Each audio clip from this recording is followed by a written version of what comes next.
क्या daemon king Tanjiro और prime Yoriichi में से कौन ज्यादा शक्तिशाली है? ये सवाल डेमन स्लेयर के सबसे बड़े मुकाबलों में से एक माना जाता है। सबसे पहले बात करते हैं डीमन किंग तंजीरो की। यह रूप किसी भी साधारण डीमन से कई गुना ऊपर है। वह न केवल सूर्य के प्रकाश से अप्रभावित है, बल्कि निचिरिन ब्लेड भी उस पर असर नहीं करते।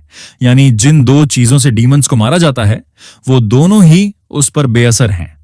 इसके साथ ही वह सन ब्रीथिंग की सर्वोच्च शक्ति का उपयोग करता है।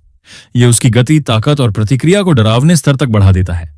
जब वह इंसान था तब भी तंजीरो की सन ब्रीथिंग उसे असाधारण नियंत्रण और सटीकता देती थी। वह अपनी सीमाओं से आगे लड़ सकता था, लेकिन डीमन किंग बनने के बाद उसकी रिजेनरेशन लगभग अनंत हो गई। उसकी सहन शक्ति टूटने का नाम नहीं लेती। वह लड़ते लड़ते खुद को बार बार ठीक कर सकता है। अब बात करते हैं योरीची त्सुगिकुनी की। वह सभी ब्रीदिंग स्टाइल्स का मूल है। डेमन स्लेयर्स के इतिहास का सबसे शक्तिशाली मानव। उसकी तलवारबाजी इतनी सटीक थी कि मुजान खुद उससे मानसिक और शारीरिक रूप से टूट गया था। सदियों बाद भी मुजान उसका नाम सुनकर डरता था। योरीची की ताकत सिर्फ शक्ति नहीं थी, उसकी शांति, उसकी इंस्टिंक्ट और उसकी सटीकता बेजोड़ थी। वह बिना गलती किए लड़ता था, हर बार जानलेवा। लेकिन यहां सबसे बड़ा फर्क सामने आता है।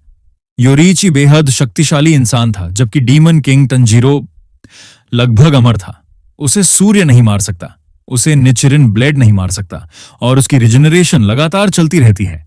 यही वजह है कि शुद्ध शक्ति में योरीची आगे हो सकता है, लेकिन डीमन किंग तंजीरो लगभग इमॉर्टल है, और यही उसे योरीची की पहुंच से भी बाहर ले जाता है।